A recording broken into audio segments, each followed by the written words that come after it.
Okay, today we are talking soulmates. Soulmates. All right, before we go any further, we're going to just do rapid fire. Okay. Do you believe in soulmates on the count of three? 1, 2, 3. Yes. Kind of. Okay. What's your kind of for?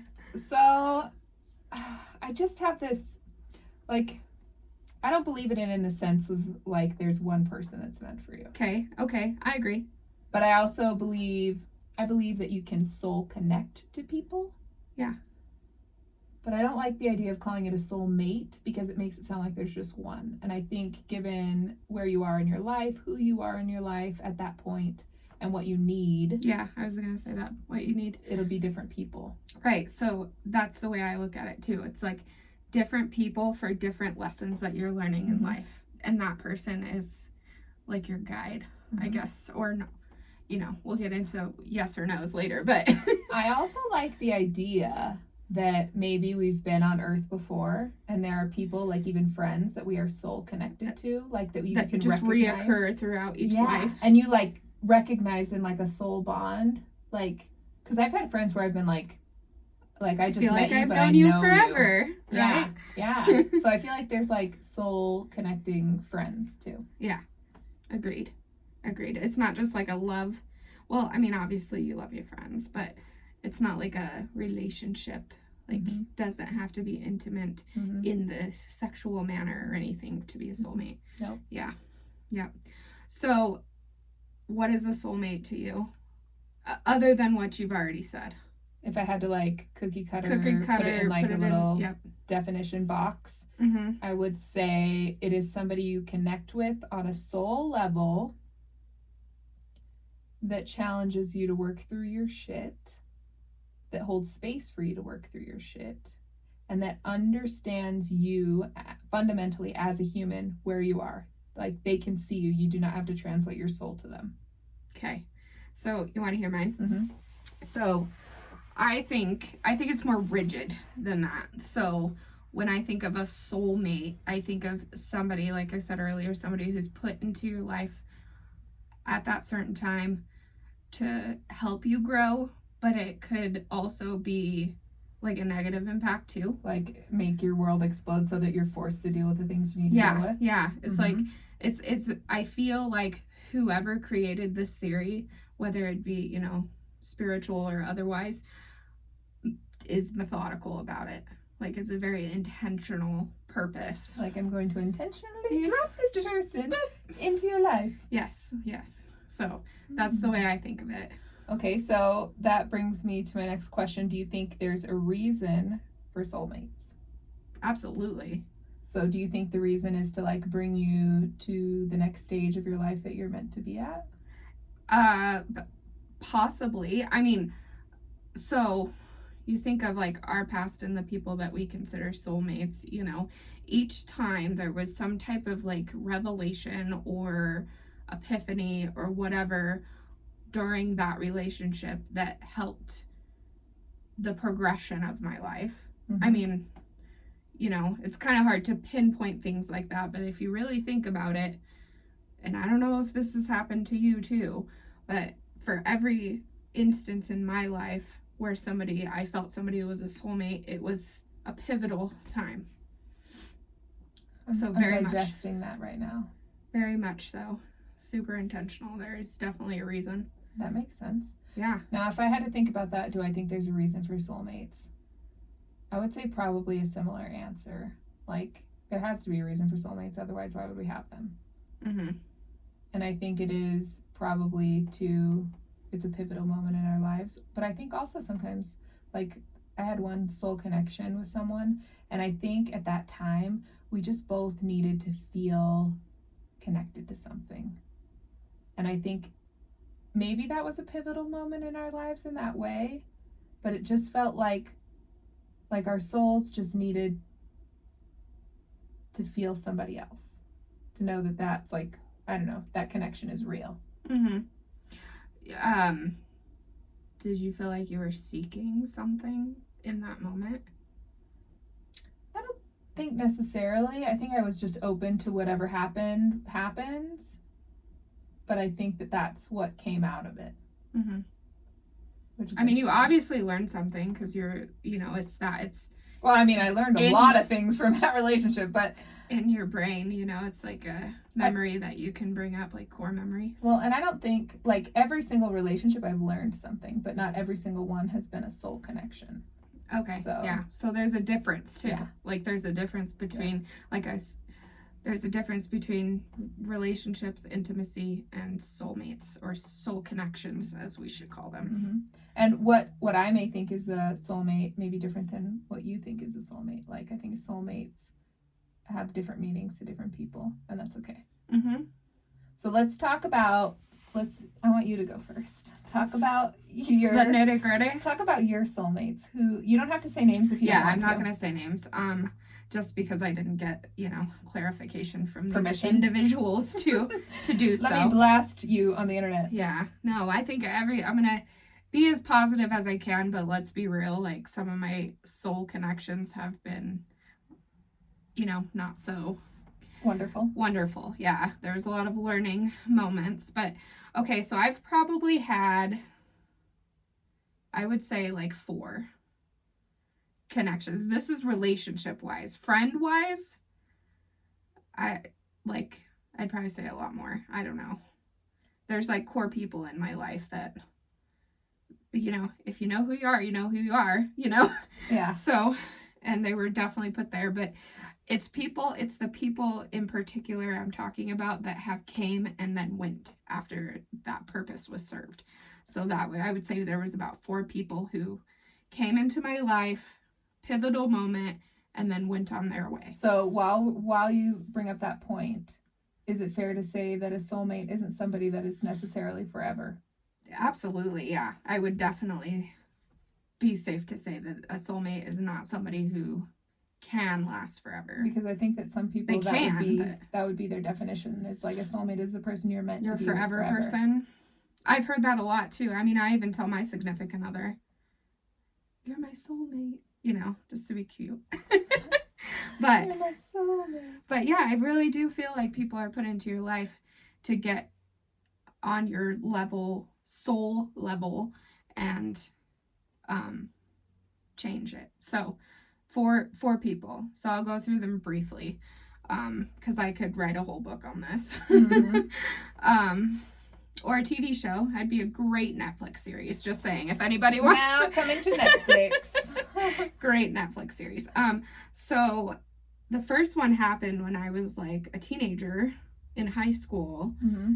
and that was a very gritty relationship. There was lots of learning moments, lots of dark moments, I would say, that were created from that. But because of that moment, or because of that time in my life, I feel like I took something out of that and I grew from that immensely. Like, if I didn't have that relationship, I for sure would not be the person I am today, with the intentions and values and morals that I have developed today. Mm-hmm. And then,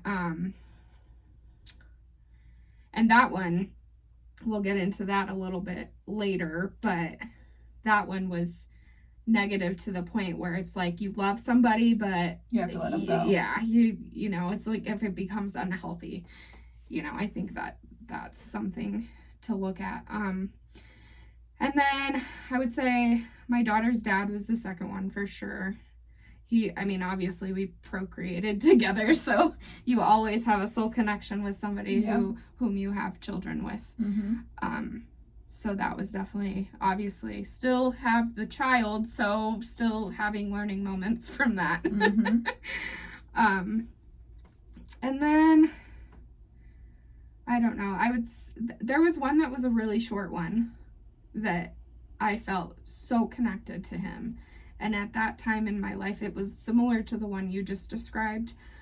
I felt very connected to him very fast, and I felt like both of us needed to feel that in that moment because of the past history and trauma or things that we had gone through in that moment. And then I've also experienced current relationship where it's that person that you're connected to that knows what you need, can be that person for you, can, you know, see you in your darkest times and without judgment. It's just that full engulfed feeling of support and safe. So, yeah. I love that. Yeah. So. Yeah, I think that's so important too. Like I think that's the testament of a mature relationship. Yeah. Once you've learned the things that, like, maybe you had a soul connection with people, but it wasn't necessarily the things that you needed yet, or like you didn't even know yourself yet, or what you needed, or who you were. So I think that it's beautiful when you can find a relationship when you're older and you're more mature and you know who you are and what you need, and that person can be that for you. Yeah, but there's also teaching moments, like within my relationship currently, where we can teach each other, oh, I didn't know I need that until you allowed me to figure that out. That is so important too. Yeah. I'll discuss that with mine too. So mine, I would say I only had 2 relationships that I would say were like soul relationships. Friendships, I've had several friend soulmates. Yeah. But what's interesting to me is sometimes they feel really strong and then sometimes they don't. Like maybe like the closeness and distance like wavers sometimes. Like during the relationship? Yeah. Okay. Like I have one friend who I'll shout out, Cassandra, because she doesn't care if I say her name on here. But she's like a soul friend. But there are periods of time where we won't feel super close, but then we always eventually feel close again. And I don't know the dynamics of that. Like maybe the true testament of a soul friend is somebody that over time, despite periods of not closeness, you always circle back to each other. So it's like one of those friends, me and my like homies will always tell this, like we go years without hanging out. Like I can't recall the last time we were all together in a room. It's been several years. And now, you know, most of us live out of state and you know, have families and all that, so that, you know, I'm not going to say that gets in the way, but that supersedes the friendship. But whenever we get back together, if it's been 1 month, 2 years, 10 years, it feels like no time at all. Nothing. Yeah, you just pick up where you left off, and that's, to me, like your description. Yeah. So back to the soulmates, like the relationship ones, I feel like it's important to note that I feel like I could have had, and I'll say Anthony's name too because he doesn't care either, but I feel like he could have been a soul relationship, but I was in such survival mode. I was young. Like I met him when we were in high school, and I was just trying to get out of my life. Yeah. Like just survive.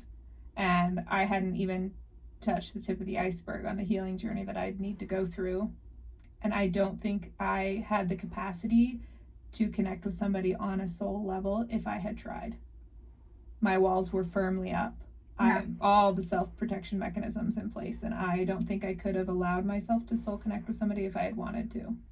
That's an interesting way to put it, because I think sometimes we yearn for that soul connection and we're not ready. So it was wise of you to it's not even like. Did you feel that way in the moment, or are you seeing this now from a distance? Now from a distance. Yeah. Like I didn't have the self-reflecting tools that I have now to see what was going on within myself. But when I look back now, like I was just trying to protect myself. And when you protect yourself from pain, you're protecting yourself from love too. Yeah. So it's all encompassing. But what's beautiful about Anthony and I, we long ago broke up, but we are what I would consider soul friends now. Yeah. Like if I need somebody, I know he's got my back. Like obviously we have kids together too, so he's stuck with me, but but now it's more chosen. Yeah, but I think he'd be my friend even if we didn't have kids together, because we are much better friends than we ever were in a relationship. I say that all the time. But yeah. Then I think that period of my life went on for a while, where I just didn't have the capacity to fully love somebody that way. And I think the first person that I actually let myself soul connect with was after my divorce. And it's a person that you and I both dated. Yeah. Which did cause a rift in our friendship for a little while. Yeah, it was a little rocky, but we worked through it. We made it through. But I think at that point in time, I was just ready to connect with somebody. Like, the analogy that's coming to me right now is like I'm wandering in a dark room looking for a spark of light, and he had that spark of light that you needed at that moment. And I think that it was in reverse too. Like, I think I was that spark of light that he needed at the same time. And because of that, because we were both in this space where we were so open to that feeling and that magic, we were able to soul connect very quickly. And due to multitudes of circumstances, it wasn't going to be something that could be long term. But it was a beautiful time in my life, and I can look back on it fondly now. Yeah. I mean, minus the rift in our friendship that it caused. It's water under the bridge now, really. And I was honestly thinking, I'm like, I wonder if you could like get a hold of him, or if you guys have ever had this conversation. Did it feel that way for him as well? Have you had that conversation? I don't know that it would be proper. That's not what I'm looking for, but that it would be respectful to my current relationship to have that conversation now. Yeah. Like, I'm in a space where I'm really happy where I am, and I just look back on it fondly. Like, I needed that, you needed that, and it was this beautiful time for us. And it was like, I look back at it as a gift at that time. Right.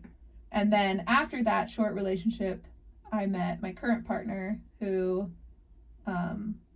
is also a soul connection, because I had discovered I could have those. And I was still seeking that.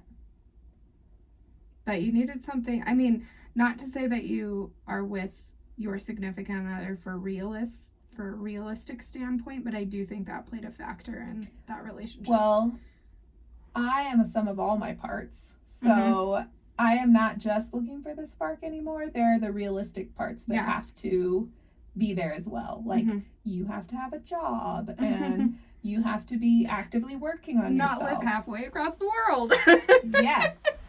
I mean, and there are certain things, I have my own traumas and triggers, and because of those, like, there are certain things that I know are deal breakers for me. Yeah. And we have to check those boxes for each other. And communication's important. Having fun together is important. Oh, so much. So I am a realistic soulmate person. Yeah. Like, same. I want that soul connection, but I also want you to have the things that I know are important to me and that I need on a serious, like, real level. Yeah. Same. I think we're the same way right now. Mm-hmm. Because it does need to be realistic when you're, like, I think we had the... I just thought I love when you giggle before you even say what you're going to say. We had the kid talk before we were even, like, a thing, I think.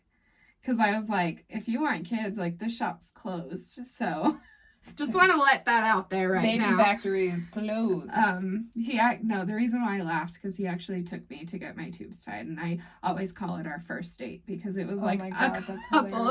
It was like a couple. It just so happened that the person who was going to take me the day before couldn't take me.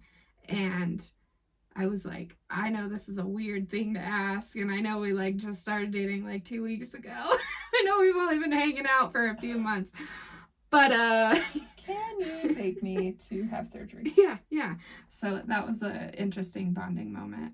That's funny. It is funny. So I think realism when you're older and more refined, I'd like to say, is important in a relationship. So important.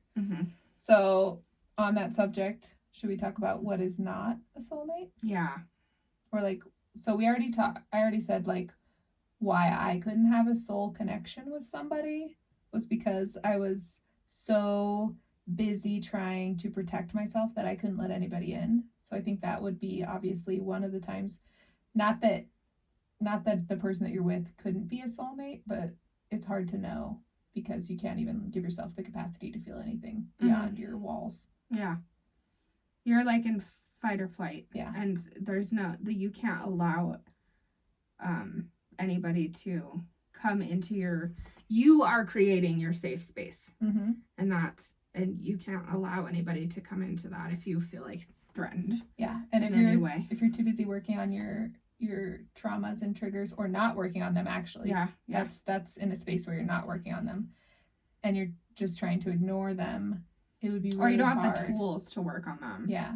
It'd be really hard to connect with somebody on a soul level, or to even see if they could be a soul connection. It's like, I can't love anybody if I don't love myself. Mm-hmm. It's like that kind of. So now that we're talking about that, I almost feel like anybody could be like, you could connect on a soul level to anybody if you opened yourself up to it. You know what? Trash TV show. I love it, by the way, so I don't mean to call it trash TV. I just call it, when I think of trash TV, it's like that cringy reality TV show stuff. Mm-hmm. So you know which one I've been watching is Married at First Sight. And it's bananas. It is bananas, but there is something in it, because you notice the people who make it work. It makes you realize that you can't just jump into something and expect greatness. Like, you can't do that with anything. I don't even know why people think that it's logical in your relationships. Like, it's just going to magically work. So it teaches you, or teaches them, sometimes it doesn't, but it teaches them to allow time to grow together and, like, connect together. Like, there's some people that go into it, like, straight in the gate, just like, I love you because you're my wife, and that's what I'm supposed to do. See, cringy. But but there's some people that are like, hey, we just met. Like, even though you are crazy. Yes. We just met, and we're just gonna, we're gonna see how this goes. And if you get two people like that, it can work. Because they're open to it working, but they also are realists. Yes. Yeah. So, sorry about that tangent, but it made me think about that show. Yeah, but I think there's something to that. Like, I think if two people are in a space where they can be open and explore, like, even if you know it's not going to work out because the real parts that you need aren't there, like, I think you can still soul connect to people if you're open to it. Yeah. Yeah. So, in a sense, like, anybody could be your soulmate, but they might not be your, like, forever soulmate. Right. Right. Yeah. But let's touch just briefly on, like, the dangers of staying in just, like... So, like, my first soulmate. Yeah. Yeah. So, I was super young. Super young. I'm talking 14. And we connected very fast. It was very fast, very hard.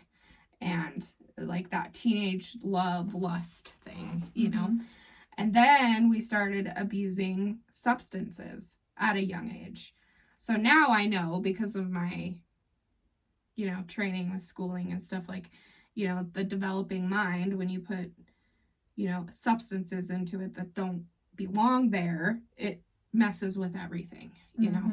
It's just like snowball effect, even to this day. So when the drugs came into the picture, it was a lot about the cycle of substance use. And then you often see with substance use, you see domestic violence and things like that. So that cycle was what we lived in.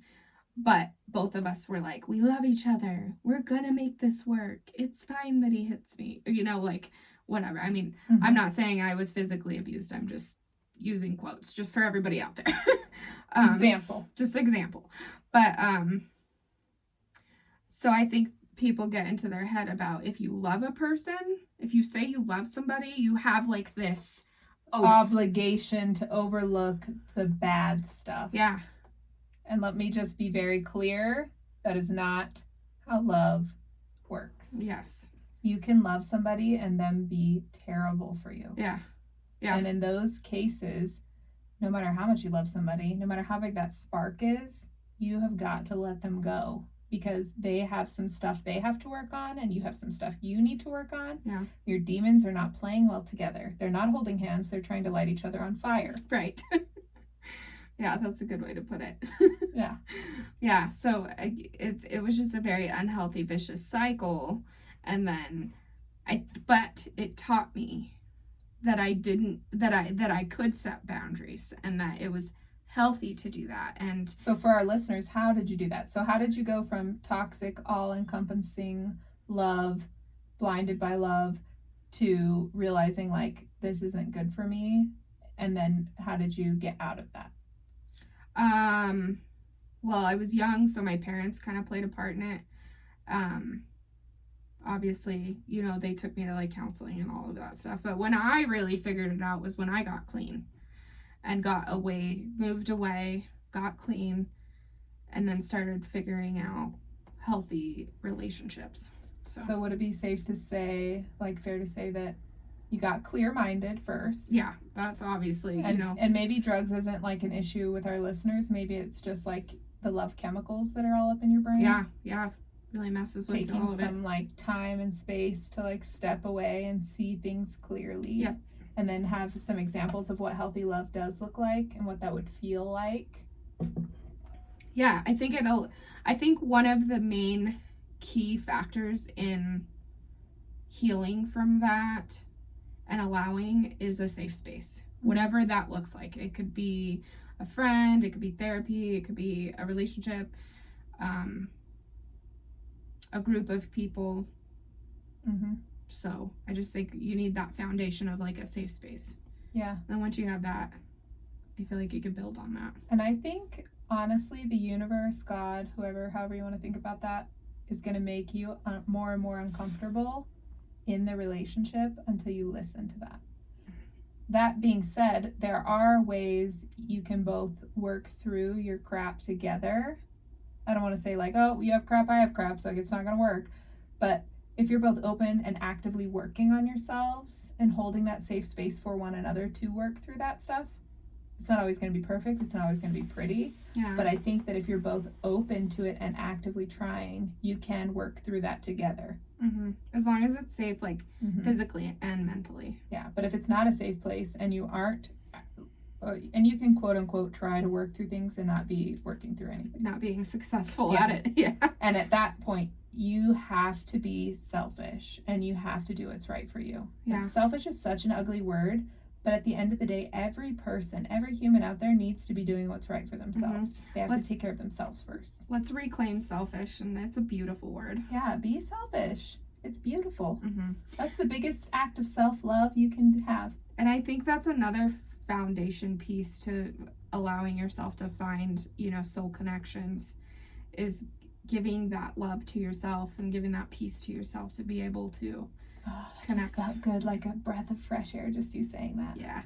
Yeah. Pretty good with words sometimes. I like that. Yeah. What else would be not a soulmate? Well, people aren't gonna like this one. Sometimes it's that ugly, stupid word, potential. I do this with every human being I've ever met, which is sometimes a good thing. Like, I always see the best in everybody. I always see what their potential is, and I'm like, oh, they could be amazing. Yes. If they just did this, and this. Yep. Check all these boxes, and then I try and be perfect. Yeah, and then I try and get them to check all those boxes for themselves. But you know, because I can see how great they would be. But people aren't always ready to grow on your timeline, right? If ever. Yeah. Like, they have to find that on their own, and I think it's really important when you're going into a relationship to ask what's true right now. And if this person never changed ever and this is who they were forever, would I be okay with that? Yeah, that's important. Yeah, so important, because you could go, and then I think taking time to figure a person out before you're making any like definitive decisions, like having a baby or moving in together, moving in together, or getting married, letting your kids get attached to them. Right. I think it's important to allow that space to be able to find out what the true, I guess, goals. Could I call them goals? I think you have to ask the right questions. Yeah. You know what I mean? And sometimes that does mean like putting them in situations like, I hate seeing how they react. Yeah. I hate like introducing my kids to people, but in a lot of cases, it's important to see how they are with kids. And you won't see it until you see it. Right. You know? Right. And I think asking the right questions, like, what are your goals? What have you accomplished? Yeah. And in what ways has your family fucked you up? That's a really good question. That is a good way. Yeah. What trauma do you have? Can I just unload your backstory right there? First date question. I need to know what your traumas are. and how those have affected you in your real life today. They're going to look at you and be like, whoa, check. Just kidding. Okay, and if they do, if they run, it's because they're not working on their shit. Bye. That's a big red flag. If they run, let them. See you later. Bye. Yeah, wave. Like, I think that's such an important question, and we get scared to ask real big questions like that. But I think first date, you should be asking these questions. Like, in what ways have you been wounded, and how is that going to affect our relationship if we decide to have one? Right. You don't have to say it like that, like a clinical person, but... Right. So we're in a counseling session now, just so you know. Like, if a person likes you and they're interested, you can be like, hey, can I just ask you, like, some real questions? Can we just be real for a minute? Mm-hmm. And the person's going to obviously be like, yeah, let's get real. Like, lay it on me. Yeah. And then you can just be like... Are you going to ask me my salary, or... I mean, that's an important question to you. Just kidding. But I think give yourself permission to ask these tough questions early on. Mm-hmm. So that you can, before you form an idea of who you think this person is, needs to be or can, allow them to tell you who that person is. Yeah. And then you can make your decision based off of what's actually real. That goes back to the realistic thing too. Mm-hmm. Mm-hmm. So, I want to just tell the world right now that I watched this TikTok video, and I wish that I had it saved that I could like link it to the show notes or something, but I watched this video and this guy said, we're looking at relationships wrong. And he said, how we're looking at it is like, oh, I want a companion. I want somebody that, you know, to go on trips with me or grow with me or get old with me or have sex with me or like have intimacy with me. Like, you're looking at a relationship like that, when in fact you should be looking at a relationship as a person that is going to force you to grow, to look at yourself. They're going to mirror for you all of the worst things about you and all of the best things about you. Mm-hmm. And a good partner is going to allow you the opportunity to grow. Mm-hmm. And if you have the right mindset going into a relationship, like, this isn't going to be all just like wonderful and you should change for me and you should do all these things for me. No, a relationship is an opportunity to grow. And it can be a relationship can be beautiful when you're both giving each other permission to grow and the space to grow. Yeah. But if you don't go into a relationship looking at it that way, you're looking at like, why aren't you making me happy? Why aren't you doing these things that I need? Mm-hmm. Like, so we talked about being selfish earlier, and I think there's a fine line, because going into a relationship with your selfish hat on may not be, it's sounding like it may not be like, I think there's a time and a place for the selfish hat. Yes. Like, you need to put the selfish hat on to ask what is important to me, and then evaluate, is this person capable of doing these non-negotiables for me? Yeah. Now, that being said, yes, let's say they do. Then you take the selfish hat off and you say, what do they need? And am I capable of giving those things to them? Right. Because a relationship is two people. Right. And if you're going to be in one, you have to give and take. Yes. And you have to allow, like what you were saying with your current partner, how he allows you to have your bad moments. Yeah. He sees you. He allows you to have those, and then he gives you space to work through those, which my current partner also does. Mm-hmm. And that is so fundamentally important. It is. It makes me feel like non-neglected, because I've been in a relationship where I've felt severely neglected, which is why that person was not a soulmate to me, even though it was a pretty intricate relationship in my life. So I felt so non-neglected, like you kind of start resenting that person, and then you get to a space where you're like, well, I'm not doing shit for them if they're not doing shit for me, and that does nobody any good. Yeah. No. So I think that when you allow somebody room to grow, to work through their shit, you're literally growing together. Yeah. And if life and having a soulmate is about growing and evolving into the beautiful person you're supposed to be. Yeah. Methodical. Intentional. Then that's what that person needs to be for you. Mm-hmm. And men especially don't necessarily know this, especially at a young age. Like, these aren't things that men are taught. They have to, like, learn through trial and error. I mean, I think there's some women who are that way too. Yeah. Yeah. Depending on their traumas or their upbringing. Right. because you can't do something that you don't know about. Like, Yeah. you can't just, you have to, I mean, which is why it's taken me 36 years to find find somebody that works, you know? And your partner may feel the same way. Like, Yeah. I don't mean for my comment to like come across as like man shaming, because I think there's too much of that in the world, and I think that We love all the peoples. Yeah, men are beautiful too, and they have their own stuff that they have to work through. Like, they've become the men that they've become because of the women that we were.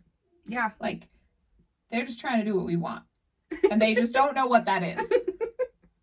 Help a brother out. And we women sometimes don't know what that is, so we talk them into changing all these things only to realize, like, that's not even what I wanted. It's funny because if you just allow, like, your significant other to be just themselves, it's a lot fucking easier for you.